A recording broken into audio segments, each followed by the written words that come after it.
સમાચારો વિગતવાર જોઈએ। ડીસા પોલીસ પ્રેસ કોન્ફરન્સ કરી રહી છે। આગ મામલામાં અને વિસ્ફોટ મામલામાં શું કહી રહી છે સાંભળીએ।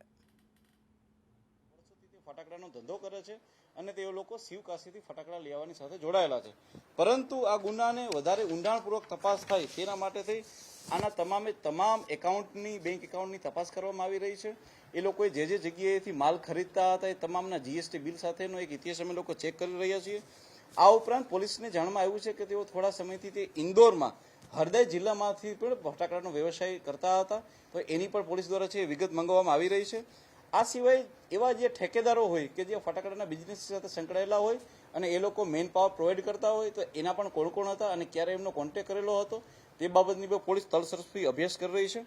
આ ઉપરાંત બીજો કોઈ પણ માલ હોય કે જેવી રીતના પોલીસને ધ્યાનમાં આવ્યું છે કે ત્યાં એલ્યુમિનિયમ પાવડર અને યેલો ડેક્સટાઇનની હાજરી હતી, તો આ વસ્તુઓને પણ ક્યાંથી લાવવામાં આવી છે તેના માટેની એક સ્પર્શી એક અભ્યાસ ચાલુ છે।